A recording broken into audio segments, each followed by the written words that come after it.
I'm personally delighted and excited to have James Barisi and Larry Marget join us today for a session around what the nature of the payment industry looks like. Obviously, this is something that's close to every entrepreneur's heart. This is something that's close to everybody's pocketbook. And I am personally looking forward to the session where I could understand better what the future holds. I'd like to, at this point, ask you to join me in welcoming James Barisi and Larry Marget on stage. Thank you. Well, before I wanted to start just by saying that in the intro to me on the booklet, it mentioned CBS News, but I also am co-director of connectsafely.org, which is a nonprofit that works in the area of safety, privacy, and security. And in fact, when it comes to payment issues, privacy, security, and I suppose the safety of one's money is an issue. And we will get to that. We will get to the security question later on. But I want to start, first of all, by thanking James for joining us. He's a good sport. He knows that I'm a journalist and that I tend not to lob softball questions at him. So I'm going to start with a hardball question. Payments have been around for a while. Mobile payments, I know of companies that have been in this space now for probably 5 or 6 years. You've been in it for a while. They're popular in certain developing countries. Kenya has a service called M-Pesa, which does very well. But so far, we have not seen, unless you know something I don't, a huge uptake in mobile payments in the United States. And I'm wondering what's taking so long. So it's a great question. And what I think everyone needs to keep in mind is what's the problem that's being solved, right? Pulling out a card and making a payment is actually pretty easy, right? So consumers don't feel like there's a problem. That said, we're also hitting a tipping point in the industry where there's ubiquity of devices. You're now carrying very smart phones, and we're on multiple generations of those phones. Like probably nobody in this room has a first generation iPhone in their pocket. They've probably upgraded both Android and iPhone. So the technology's advanced where now you've got Bluetooth 4, you've got really fast connectivity, better processing, et cetera, et cetera, et cetera. That said, what's the problem that's being solved? We are seeing now an uptick, and an example is in 2010, only 0.8% of PayPal's total payment volume was mobile. Last year, it was 15%. And it's stepping up from there. So the transition's happening, and I think we're right at this cusp where finally the technology's there to actually simplify the payment experience. And once that happens, people will gravitate to it. And I think a few specific technologies are in place to allow that. So I mentioned M-Pesa in Kenya, and in much of the world, the vast majority of the population is unbanked. They don't have bank accounts, they don't have ATM cards, they don't have credit cards. So for them, the mobile payment system really is solving a huge problem. But as you pointed out, so I can go to Starbucks and I have, 5 choices. I can use cash, they still exist. I can use my ATM card. I can use my Starbucks card. I can use my credit card, or I can use my Starbucks app. And frankly, they're about equal. They all solve sort of the same problem. I tend to use the app just because I'm a techie and it's more fun, but at the end of the day, the coffee tastes the same. There's really no real benefit. So I guess what I'm asking is, besides taking out the phone instead of taking out the card, what can you deliver that's compelling? Well, what's great is as you went through all of those different form factors, one of the things that needs to be solved is to allow that choice. So when a consumer walks into a place, they don't want to be locked into saying, well, I can only pay with this one card in this one place everywhere. So how do you allow choice of payment? But then the other part is we can actually do it, and I've been doing it for the last year, where I can walk into that coffee shop and I don't pull anything out.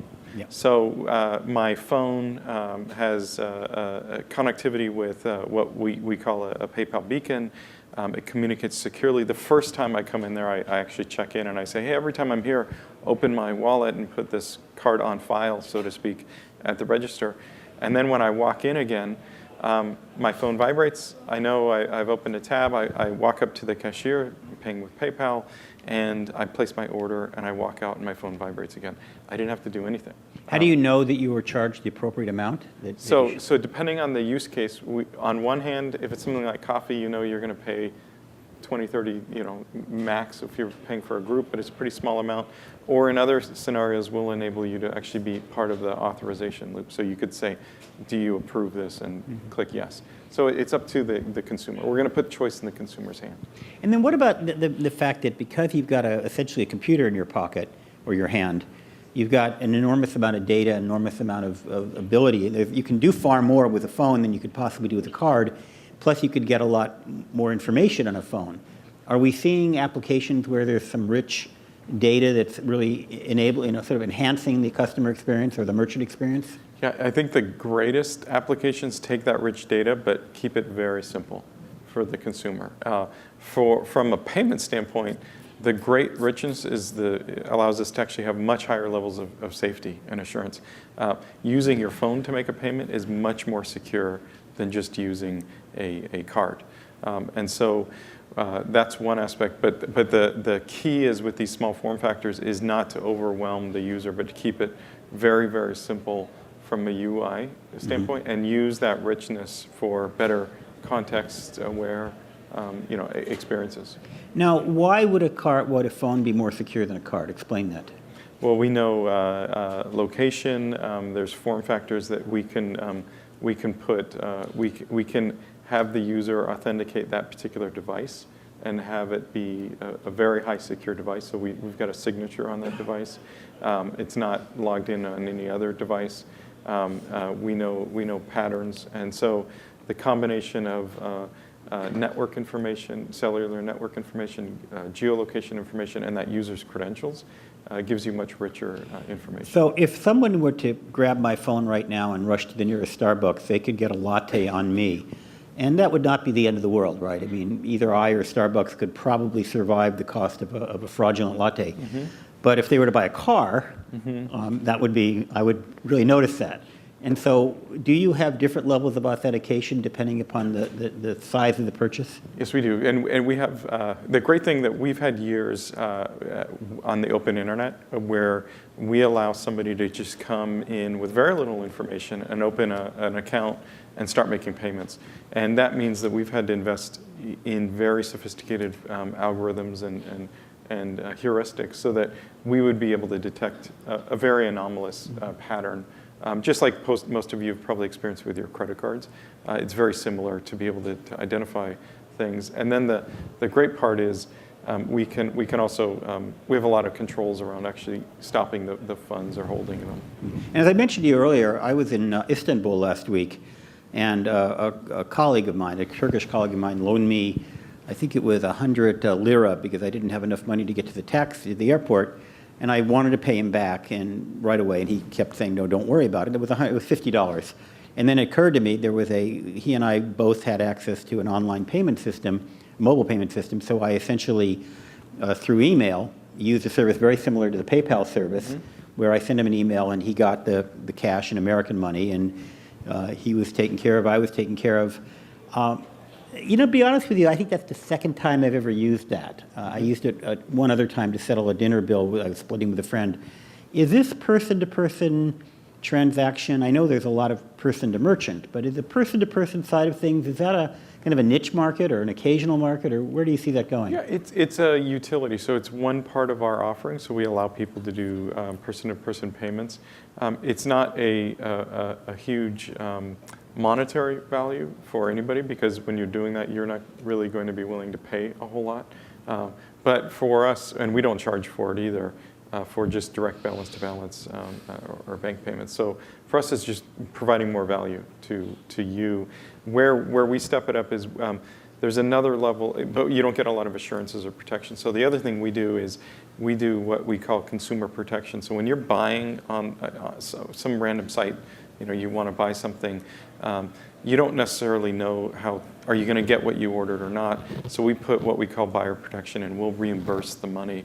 And likewise on the seller side, we put seller protections. We charge for those, just like credit card companies do, but it goes against the seller. But it's a different type of a product. When you're paying your friend back, you don't expect to get any kind of warranty or guarantee. Well, speaking of cost, so it's technically against the policies of the credit card companies, but it's not uncommon, especially when you get into rural areas, to see gas prices, for example, cash price versus credit card price, and they're going to charge you less for cash than they will for credit card because they have to pay 2, 3, 4%, depending upon the deal. What is being done to, I guess, lower the pain threshold, especially for small businesses, to accept alternative payment forms besides cash? So what we see is that strategically, we want to be in a position where, like any business, we're bringing more value and more customers. And ultimately, when somebody hooks up this new payment method, let's say it's PayPal, it enables more people to come purchase it, and particularly online. You could imagine if you're a sole proprietor and you're selling some, let's say it's a digital good, it's really hard for you to accept every currency, all these financial instruments all around the world, and you're going to miss out on a certain number of sales. So what we do is our value proposition is we'll bring you 148 million users who can buy from you. And in every case after case, we see revenue goes up. So while there's costs, net, people are making more money, so they're very comfortable doing that. Okay. One of the things I want to talk about a little bit is the opportunity for entrepreneurs or potential employees of your company or others, people in the room who are looking to make money in the money industry. But before I get to that, and maybe it's related, let's talk about disruption. I mean, in a sense, PayPal itself was a disruptive company when you launched, and still are, in the sense that you're sort of nagging away at the traditional payment systems. But you're also, especially as part of eBay, now a mature company, and there are other companies that are out there disrupting. So I guess part of it is, when you lay awake at night worrying about two guys in a garage, who perhaps people in this room, what do you worry about, and where do you see yourselves further disrupting? Sure. So this is where it's a great opportunity. So what PayPal has done a phenomenal job in doing is to create a payment network, and then we've created a number of SDKs and APIs. But our whole vision is actually to empower entrepreneurs like the ones in this room to create fantastic new experiences. And what we're not trying to do is we're not trying to go into every single vertical, let's say hospitality, transportation, retail, and own that end-to-end experience. So I think there's a huge space for entrepreneurs who are using new technologies. Let's say it's wearables or mobile devices, creating mobile point-of-sale systems, or reinventing that experience for a consumer and a merchant. And we would be delighted if somebody had a home run, but building on top of the PayPal system. What you don't want to do as an entrepreneur is worry about PCI compliance, security, regulatory compliance, accepting currencies from all around the world. That's what we want to solve. And we want to give you a fantastic payment platform where you can take it and maybe reinvent something that is ripe for a new opportunity. And talk a little bit about privacy and security. I mean, they're sort of two sides of the same coin. People worry about that, right? Absolutely. One of the advantages of cash is you can actually anonymously transact business. Right. But once we get beyond cash, even ATM cards, you're accountable. And talk first about the privacy part of it and then the security part of it. Privacy and security are the number one thing that we care about and that any company should care about, especially when you're dealing with payments and people's financial information. So we spend a lot on that. And it's something where it's a constant arms race, right? The power of the world we're in with all these mobile devices is with a solution, you can take advantage of a global solution really quickly. The exposure is the bad actors are now not limited with geography, right? They can do things globally as well. And so you've got to be constantly vigilant about what's happening. And our strategy is to put the consumer in control, to protect their information. And then the second thing is, even if there was ever a problem or any kind of issue, we would stand behind the customer. And so that's why you need a company that's standing behind you that will fix it if there is ever an issue, given what's going on in the world. And it's important to point out that when you talk about risk, this isn't so much a privacy issue, but maybe a security one, that the alternative, cash, is a huge risk. And one of the things that we have a tendency to do is we worry so much about cyber risks, but we walk around with wallets in our back pocket that could easily be picked by somebody completely untrained. That's a great point, right? We drive around in cars with glass windows, houses with glass windows. We have really weak locks. I mean, any thief worth of salt can break into the average door, yet we worry so much about cybersecurity. Right. Not to say we shouldn't worry about it. And if somebody knew you carried around a lot of cash, they would come after you, and you would have no recourse. Well, the biggest problem with the legal marijuana business in Colorado is that it's legal in Colorado, but it's not legal federally, which means they're not allowed to accept credit cards. And so it's an all-cash business, and they're apparently having huge problems having to secure the transactions there. Right. Yeah, it's the point there is even cash isn't free because you got to spend money to handle it. Protect it. Right. Yeah, that's a good point. And of course, money to transact it internationally. Let's talk about alternatives, and the one that keeps coming to my mind, because I keep hearing about Bitcoin, and I have to tell you, I'm having trouble understanding why anybody who isn't a privacy fanatic, a criminal, or a gambler would want Bitcoin. Maybe you can explain it, because I'm sure you've thought more about it than I am, but it, and there are other things that are out there that almost make you guys look like the establishment by comparison. So what's happening is there's some really interesting developments going on. It's something where we are watching it. I think, again, the key thing is who is asking, like, where's the demand and when does it solve a customer pain point and a customer problem. That said, it's an interesting development. I wouldn't, I'd give it some time. And then the other key barrier here is to make sure that it works with the government, compliance, legislation. That's something we've spent a lot of time on. No country's going to just stand by and ignore transactions that might be flaunting their laws. Well, that was the next question I was going to ask, is the role of government. I know that anytime you start doing anything around financial transactions, you get into compliance issues, not only here in the United States, but literally everywhere in the world. And Bitcoin does flaunt that completely, and I think that's maybe its undoing. But how much of an issue is that for PayPal? I mean, how much resources do you put into that? We invest significantly in compliance, and so it's one of those things. Laws are always changing. We had SEPA in Europe, new banking legislation. There are regulators that we work with all over the year. That's why a lot of people think, hey, I'll do a payment startup, it'll be easy.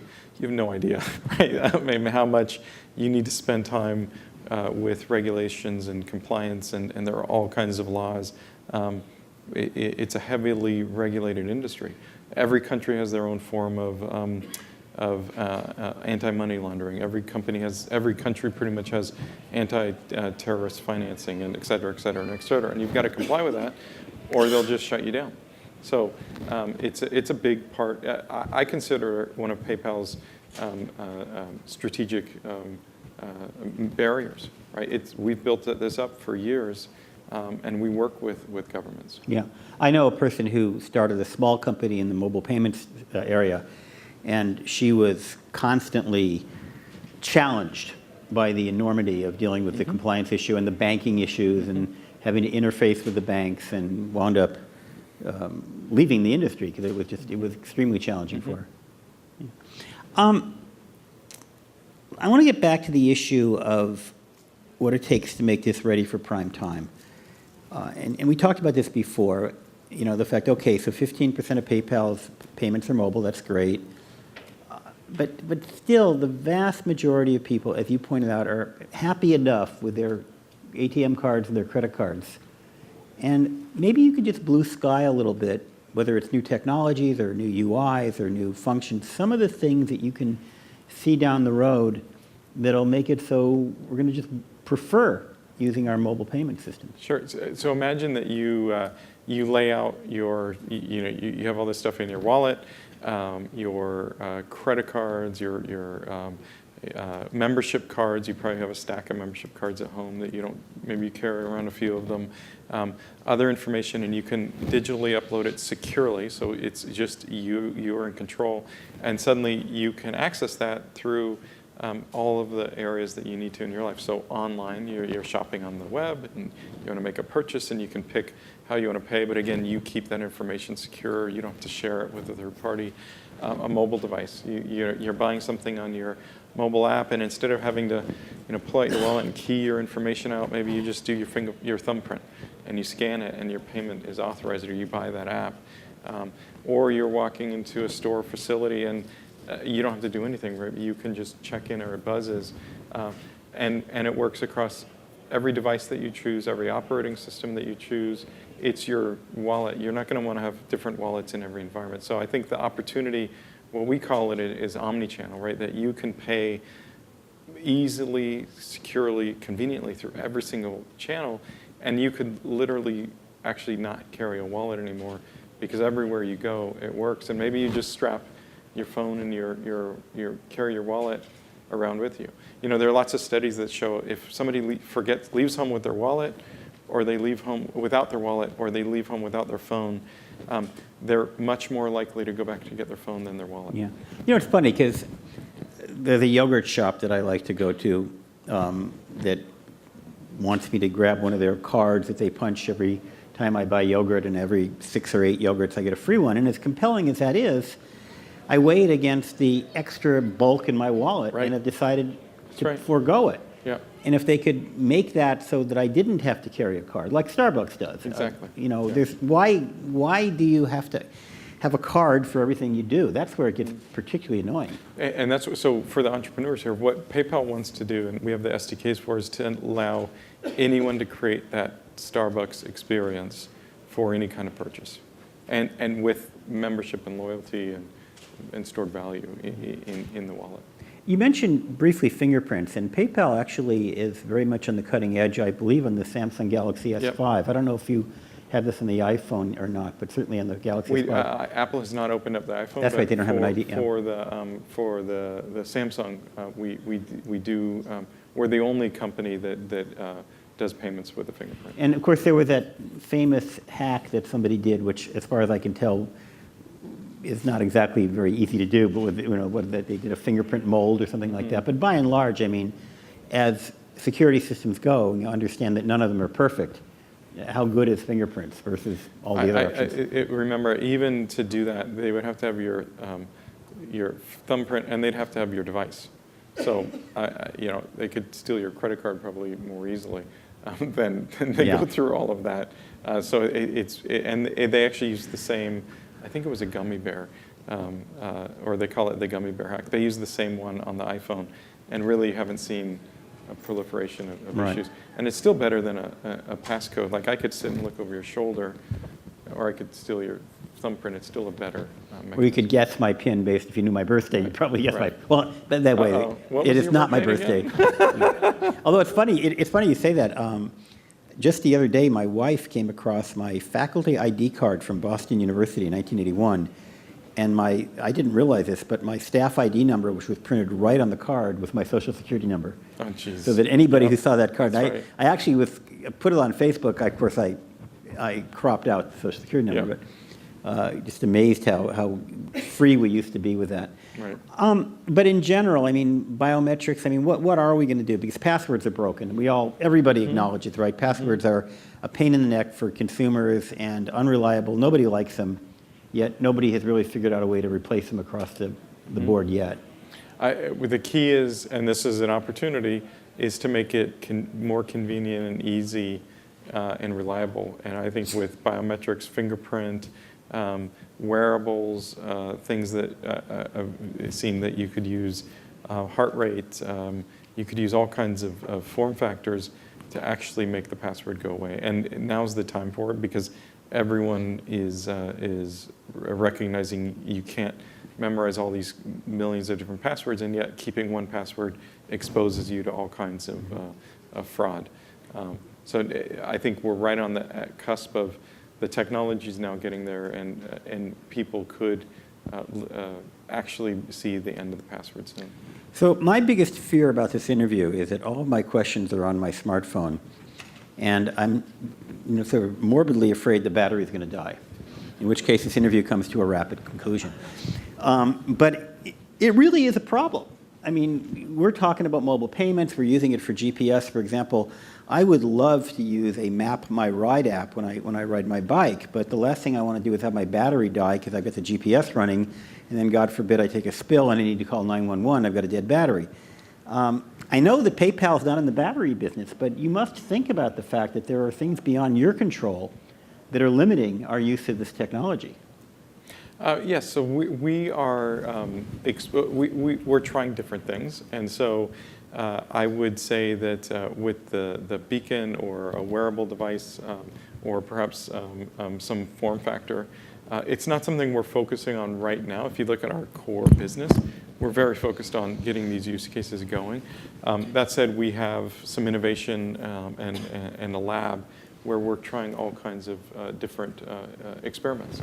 Yeah, no, it's funny because I mean the particular exercise watch that I'm wearing, I chose it because it's got a coin-operated battery that lasts for a year. Mm-hmm. And yes, I am giving up a few of the features that some of the cooler devices have, but in exchange for that, I don't have to manage this and charge it and deal with it and worry about the battery dying as I do with my phone and Or what we did, we integrated with many retailers. So at the PIN pad today, you could go to the Home Depot and you could use your mobile number and your PIN for PayPal, and it'll charge your PayPal account. So it doesn't matter if you've got your device or not.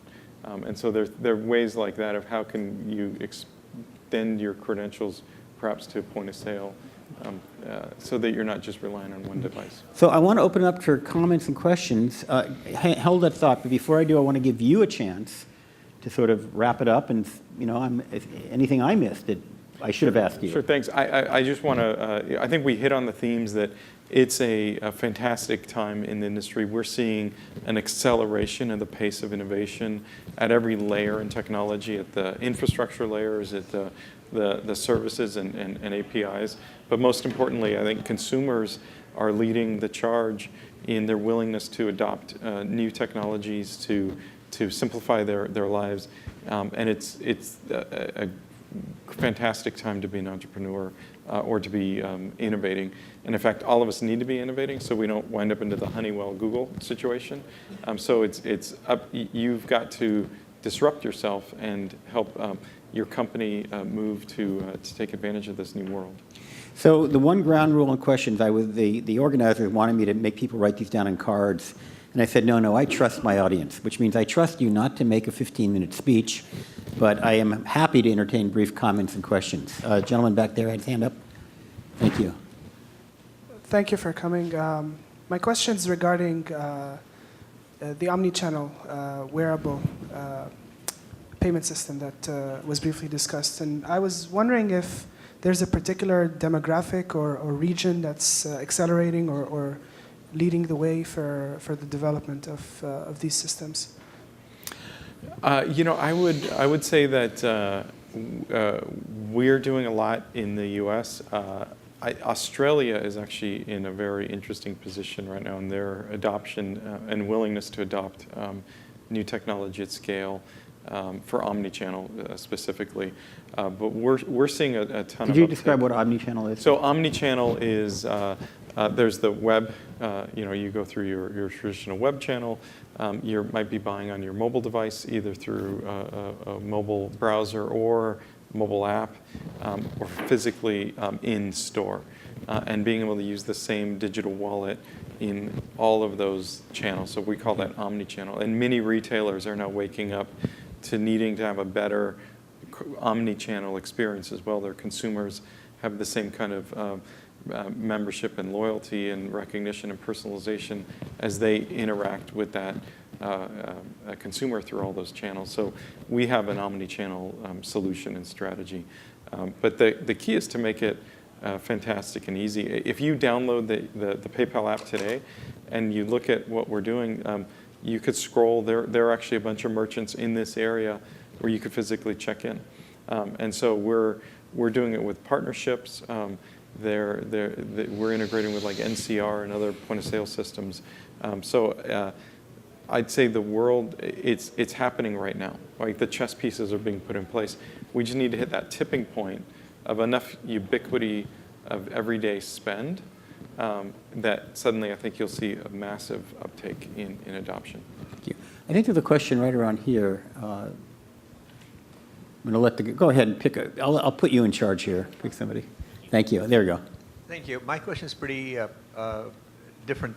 Do you see a day when I could swipe my credit card and the information, if the merchant was willing, would go through a PayPal server? Yes. Yes, absolutely. Yeah, go ahead.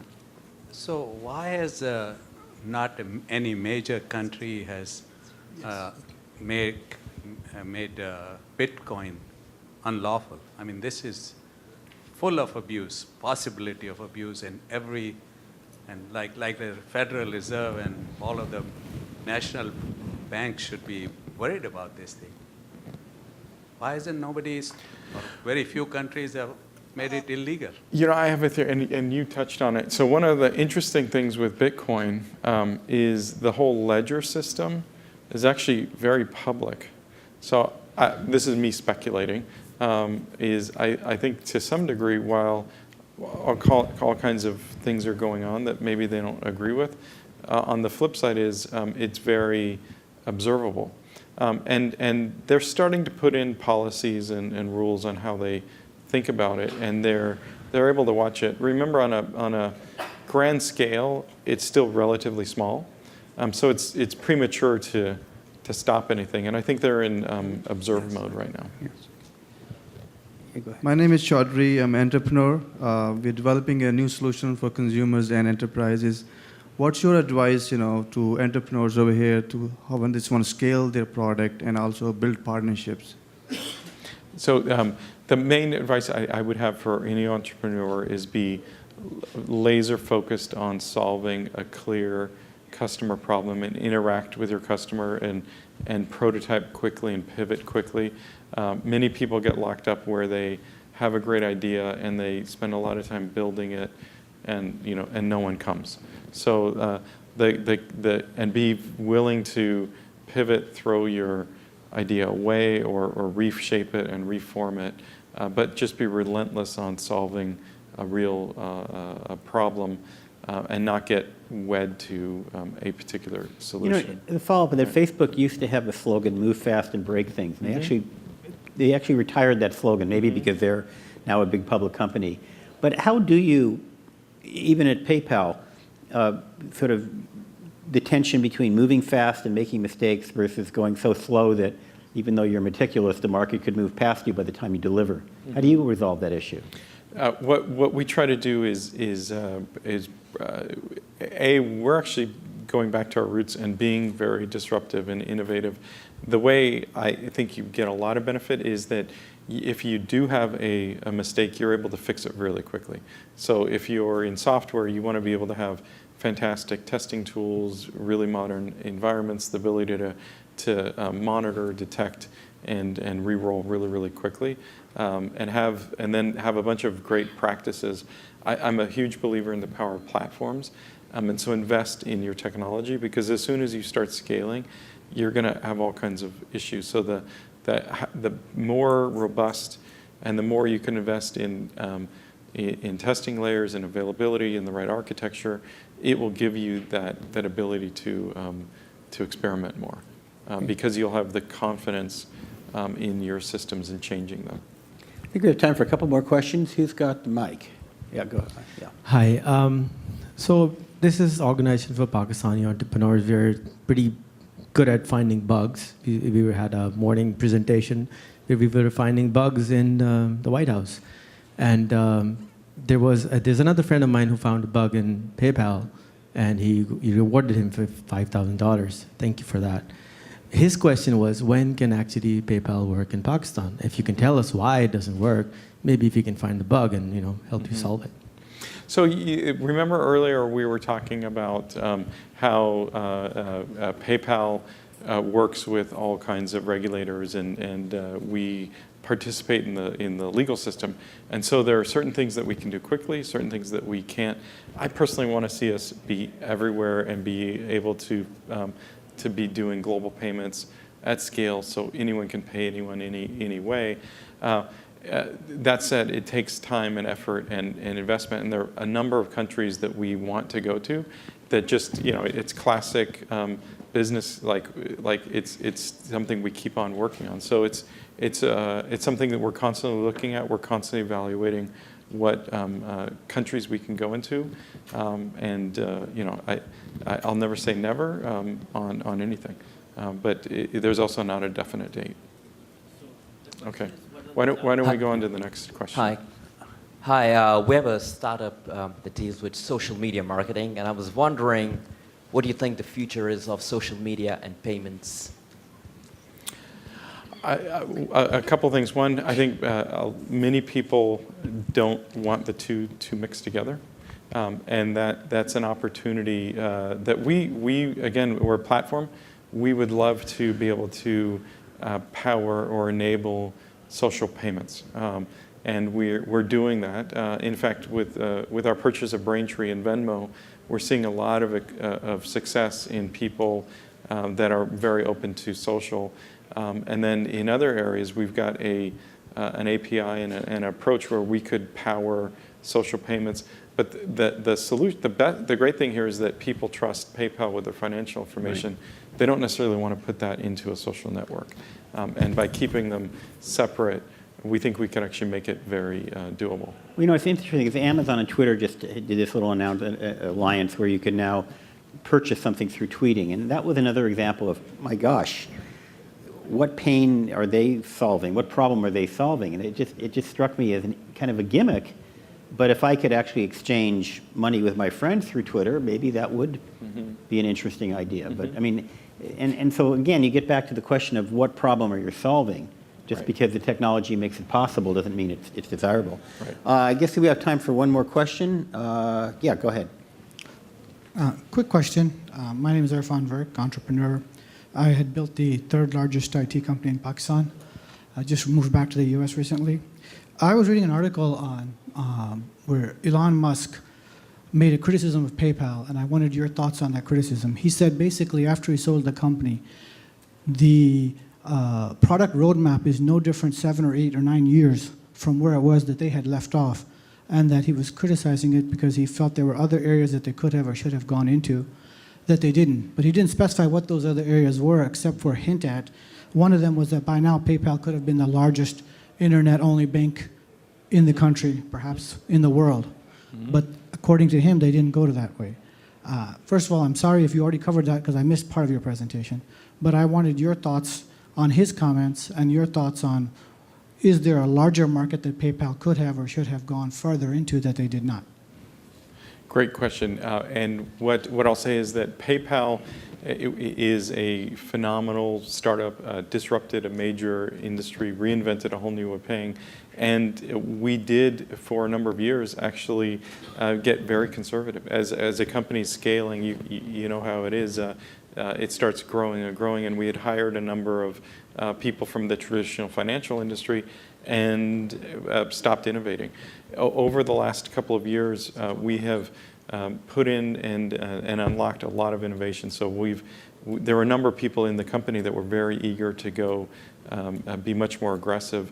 And the combination of our new president, David Marcus, who's from a startup, he's a serial entrepreneur, to a number of other leaders in the organization, we have completely turned ourselves around and are focused on massive disruptive innovation. So we're back to the way we used to be operating when we first started, and it's super exciting. And that's where you see us tackling brand new experiences, brand new products on the web, on mobile devices, in point of sale, that are revolutionizing the payments industry. A very optimistic note on which to end on. Thank you very much, James, and thank you, ladies and gentlemen.